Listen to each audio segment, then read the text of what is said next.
Welcome to 1111, which is a segment from my podcast where I talk about a topic for 11 minutes and 11 seconds.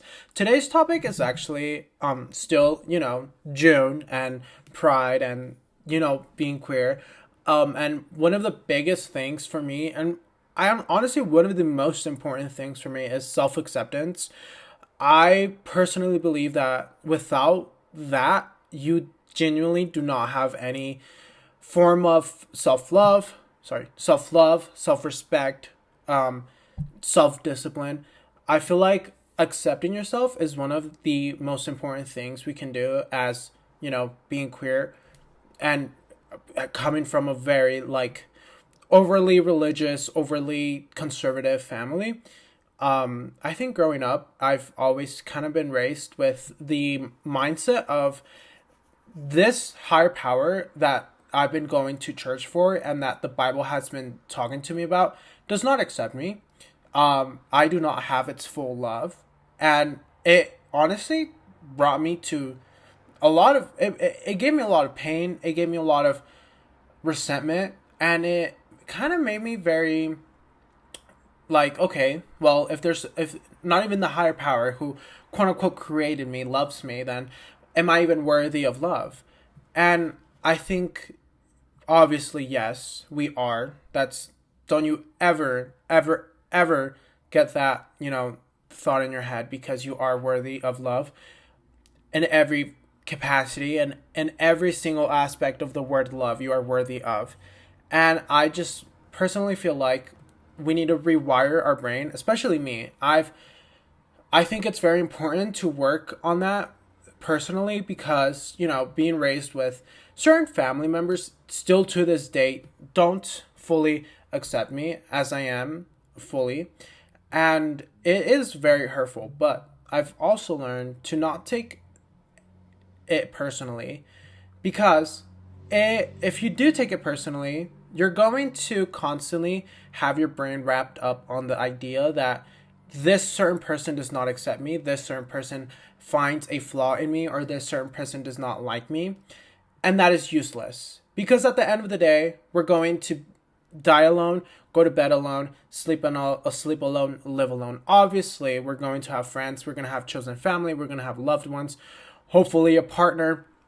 But in the meantime, when we're alone, we need to have that love for ourselves that we lack from certain people, and that's where self-acceptance comes from. For me, the biggest form that I've always been able to, grow my self-acceptance has been through affirmations. I always remind myself that I am enough, I am more than enough, I am worthy, I am, I'm the universe's reflection. Like, even just starting there, like, do you really think the universe doesn't accept itself? Obviously, it does. Obviously, there's something correct and there's something right about the universe because of its divine flow. And we're part of that divine flow. So, me growing up with, the constant, opinions of. Sorry, I just had a lot of protein. Me growing up with the constant opinions of quote unquote the word or the people who are just extremely conservative really did not help me love myself and accept myself. So obviously those things are not true and those things are way more than false and it's all just a projection and it's all just a base of control is what it is. And it basically is so us people who need love and people who, don't get that love so we can crumble or so we can fall into their system. And we need to crash the system basically. So, I feel like the biggest thing for me is affirmations. You are enough, you are more than enough, you are worthy of every single good thing that this world has to for you. But also, I also feel like part of acceptance has been my flaws, accepting, things that I also don't have much control of. I'm very big on setting aside a specific time during my day to fully love myself. Whether that be through masturbation, whether that be through the gym, whether that be through journaling, reading, something that just makes me a better person or makes me feel good about myself. And I personally believe that you need that time set aside for yourself because that is a step closer to yourself. It's kind of like fixing the relationship with yourself. You need to fully accept yourself to even be able. I feel like personally, I struggle a little bit because in the like in the way in the back of my brain, there's still those ideas where I'm like, what if what I was told is true? What if being gay is wrong? Because that's what I was told in the church. Being gay is wrong, and God hates gay sects. Basically, is what it is. I'm like, what if that is true? And what if that actually I'm actually like making this so-called God mad?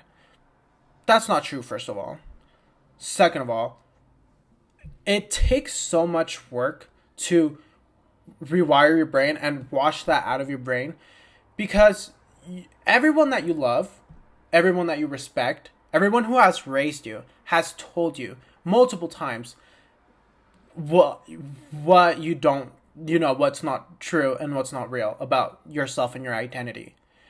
And so you kind of have to really set that aside and not take it personal.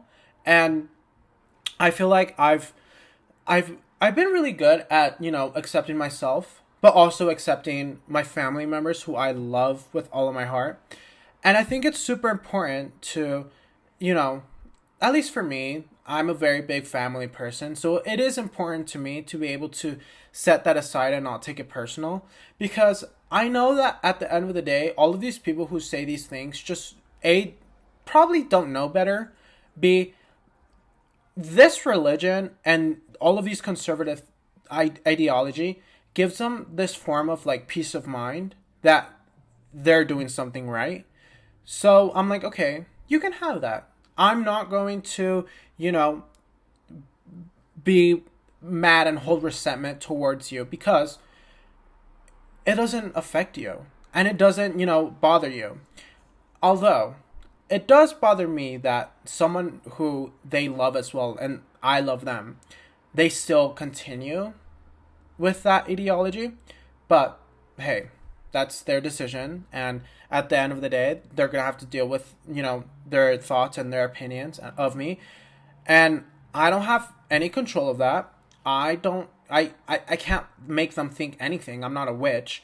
So the most that I can do is set that aside and focus on myself and make sure that my mind is 1,000% strong to whenever, doubts about, my identity or doubts about not necessarily my identity, but doubts about me not being worthy enough and me kind of having like internalized homophobia doesn't, either exist or grow. Not saying that, I feel like being raised conservative does give you some form of inner homophobia that you really have to fight. And, obviously I'm like, yeah, like I love the alphabet community to 1,000% whatever, but it has taken so much inner work to get to a point because you're raised with those things and everyone who you love and respect and admire tell you these things. So you take it for face, like you take it for, this is 1,000% true. It's not, it's fake. Okay. It's not bad to kiss the same sex. It's not bad to have same sex marriage. It's not bad to have an abortion. None of those things are bad. Okay. Bad. Okay. God, whatever your form of God still loves you 1,000%. A higher power, you are the higher power. You are God. You are you are the reflection of the universe. The universe is a higher power. Higher power is under the umbrella of, a God, the universe, whatever it is.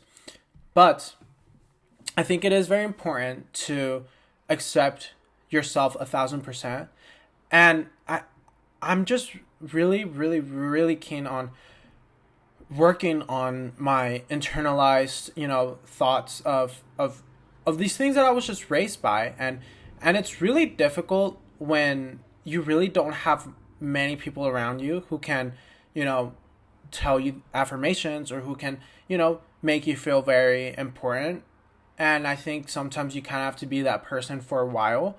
And it goes on for a long time. I feel like I've kind of been my own person who like really pushes myself forward, and who really, is just there 1,000% being like, no, this is, you are worthy, you are love, you are, a super amazing human being. And I think that's so important to tell yourself, because I do feel like your mind it creates your reality, and in all reality, being gay or being queer or whatever is not wrong. So don't let anybody tell you that you're not worthy. Don't let anybody tell you that you're not accepted. Don't let anybody tell you that this higher power does not love you.